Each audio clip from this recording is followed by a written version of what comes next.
Alright guys, my name is Medigoblin. Today I'm just piloting a new series, a new video idea, where we're essentially going to take a little bit of a nostalgia trip through some, very old video games. Kind of talk about, give a bit of a commentary about why those games were very special, why they were successful, probably have a bit of a rant on why they're better than video games these days. And then I think I'll just finish off with a kind of like a small little anecdote of my own personal experiences with a particular game.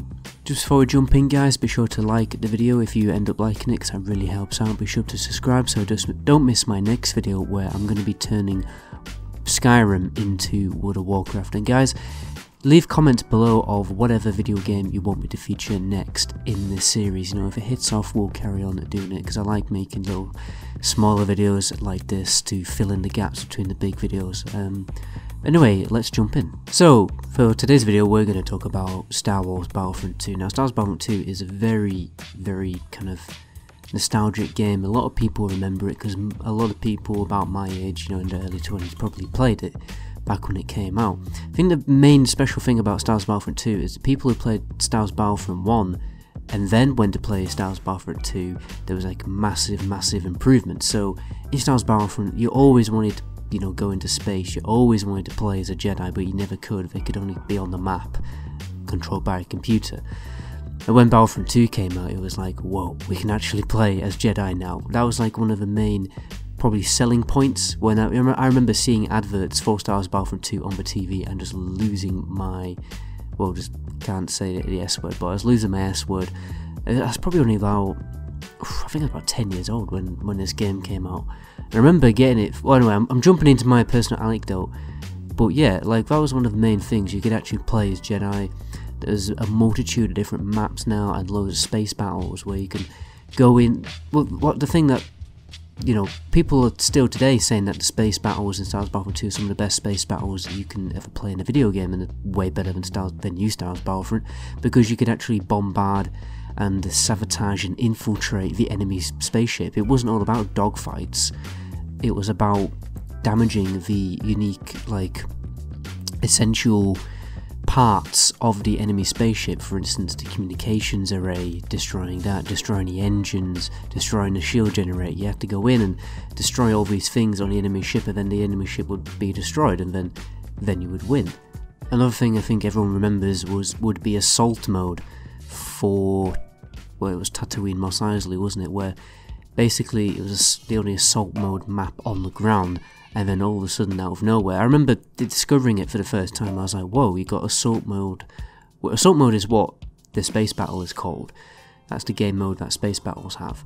And then I remember seeing assault mode on Mos Eisley and thinking, whoa, what's that? Like, I had no idea what it would be, and I put it into my map selection, and then all of a sudden I'm running around as a Jedi, again, on a team of Jedi against loads of Jedi, and that was a lot of fun. There was a very unique skill set for the assault mode, because obviously everyone was playing as a Jedi. You had to combine force powers and sprint attacks perfectly to defeat your enemies. It was all about using the force powers to basically crowd control the enemy player, because you could force them to fall on the ground or suck them up towards you with your force powers, and that would kind of render them you wouldn't be able to control. When you're getting a force push on you, you wouldn't be able to even control your character, and that was kind of the main skill set. I mean, whenever you play this game competitively online, most of the time you were going to be playing the engineer class, because he could infinitely heal himself and he was very overpowered, or you were going to be playing an assault trooper. You were going to be playing the rocket launcher class, even though you were fighting against troopers. And you weren't necessarily always using that against vehicles. And that's because of mines. Mines were ridiculously overpowered.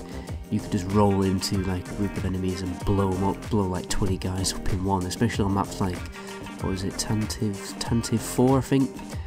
Maps with very small corridors. You could just blow the crap out of people with mines, and that's how most people played, and it was kind of annoying, to be honest. It kind of a little bit boring. It's the bigger maps which are a little bit more interesting, because you'd mix around with other classes. I personally preferred grenade launcher classes. Grenade launcher classes were very overpowered as well. A lot of people played them. Well, unfortunately, there was only a limited amount of people who could play the grenade launcher classes as well. And also the Mana Guard. The Mana Guard was, because he also had a grenade launcher, we had that the BLR, I think there's a BLR launcher, and it's really, what you had to do was kind of like shoot a multitude of those big purple things at the floor, and you could very easily one-shot people because it was basically just as good damaging as a grenade launcher. And you also had stuff like Galactic Conquest, where you could jump around the map and take on planets one by one. It made the game feel like you were like playing some kind of mini strategy game, which again is like another unique feature. I mean, the amount of content in Star Wars Battlefront 2 is just phenomenal compared to the new Star Wars Battlefront 2, and especially the first Star Wars Battlefront, you know. So yeah, there was loads to do in that game, especially in comparison to the first Star Wars Battlefront that came before it.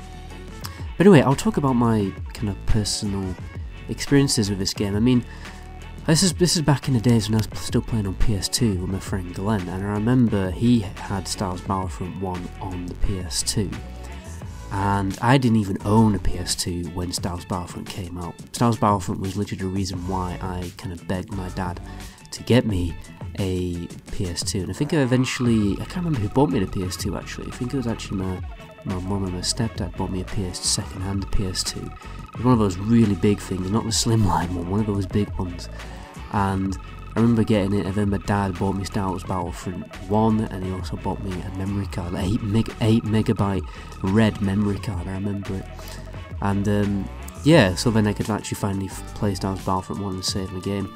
So I was playing Star Wars Battlefront 1 for a long time, me and my friend Glenn, you know, couch co-op in it. I think I lent the game off him a few times as well, you know, because back in the day when you actually lended people games. And I remember seeing the adverts for Star Wars Battlefront 2 coming out. I got it on Christmas Day, and I was ecstatic when I got that game. Played it into the absolute ground on Christmas Day. I mean, later on, when this is even after the Xbox 360 came out, when I actually even after the Xbox 360 came out, I was still playing Star Wars Battlefront 2 on Xbox Live, because basically, I can't remember what happened. I think my dad was messing about. I had an Xbox and my dad had a PS2 at my mum's. My dad was messing about with this concept called System Link, where you could kind of had two Xboxes in the same room on separate TVs, but they would also kind of be connected together. It's a bit of a stupid thing, really. So he was like experimenting with it, and he was asking, you know, which games could we System Link with, and I was saying, well, you can get it with Star Wars Battlefront 2, so we bought Star Wars Battlefront 2 for the Xbox as well, so that's two versions of the game I've owned. And at that point, yeah, even after the Xbox 360 out, loads and loads of people were still playing this online on Xbox Live, and the servers didn't go down for a long time. This was the same story with Halo 2 actually. We're playing Halo 2 online loads way after the Xbox 360 had come out. And eventually all those servers went down, and I picked up the game later on randomly. I was a bit older, probably like 14, 15, it's like 5 years after it came out. I bought it on Steam. It came out on Steam, and I bought it on Steam, and people were playing it online then. Like, you had dedicated servers.